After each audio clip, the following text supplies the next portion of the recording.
Meu nome é Emerson Oliveira. A nossa equipe irá falar sobre o filo Annelida e iniciaremos falando sobre as características gerais. Depois falaremos sobre algumas curiosidades e por último falaremos sobre mostraremos o modelo didático.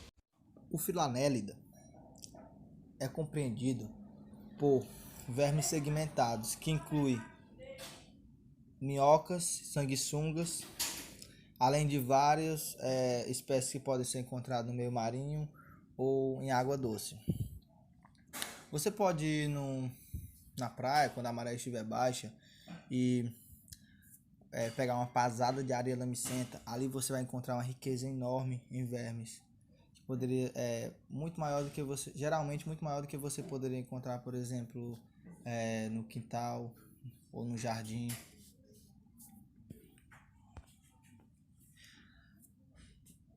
Os anelidas, eles são considerados os maiores invertebrados vermiformes, tendo tamanhos variados. Os menores são os poliquetas, que variam de 10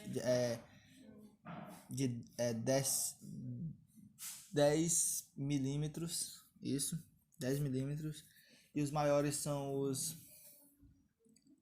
as minhocas galianas, que podem chegar até 3 metros de comprimento. Os metâmeros, eles são uma característica que define esse grupo, esse filo. Eles são características que distinguem esse grupo dos demais. Já o prostômio é o local onde está localizado a cabeça e o cérebro desse animal. A cabeça também pode ser chamado de acron. Já o pigídeo é a parte terminal do corpo onde se localiza o ânus. Os septos transversais eles são dois. Cada septo é composto por 2 camadas de peritônio. Uma derivada do segmento à frente e o outro derivado do segmento de trás. E também tem uma camada de tecido conjuntivo entre eles. O fluido celômico funciona como um esqueleto hidráulico, contra o qual o músculo usa para alterar a forma do corpo. Aqui temos uma imagem que detalha algumas estruturas desse organismo. Temos aqui os músculos longitudinais, músculos circulares, que iremos falar, os septons, o intestino e dentre outras estruturas que estão detalhadas nessa imagem.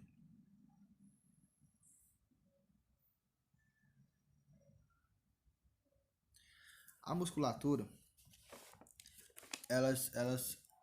nessa parte que a gente está falando aqui, a gente vai falar de duas musculaturas. Já tem outras espécies que têm até 4 musculaturas. Iremos falar sobre os músculos circulares e os longitudinais. O músculo longitudinal, ele faz com que o fluido do celoma exerça uma força direcionada lateralmente, fazendo com que o corpo do animal se amplie. Ou seja, fazendo com que o corpo do animal se retraia, se volte para o seu estado natural. Já a musculatura circular faz com que o fluido celômico exerça uma força anterior e posteriormente, fazendo com que o animal se alongue, se estique. Aí, esse movimento ele é um estique e puxa, né?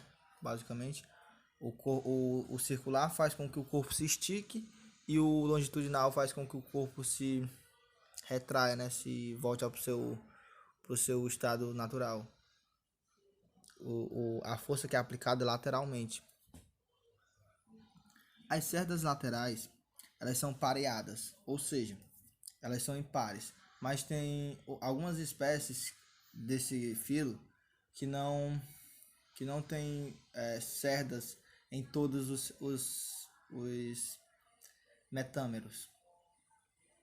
Elas são quitinosas e em cada segmento aumentando assim, e em cada segmento elas aumentam a atração no substrato, fazendo com que ajude na locomoção e na adesão do organismo naquele substrato.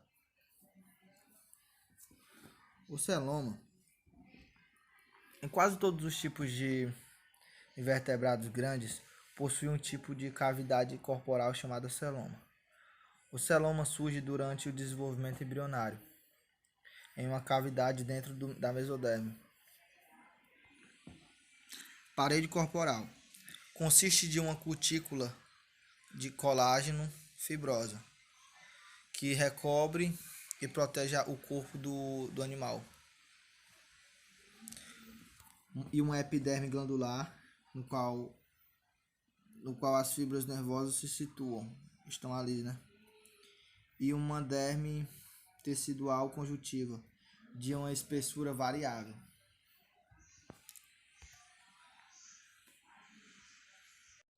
O trato digestório é mais ou menos reto. Ele está localizado da boca até o ânus, ou seja, né, da parte anterior do animal até a parte posterior. O intestino, ele se encontra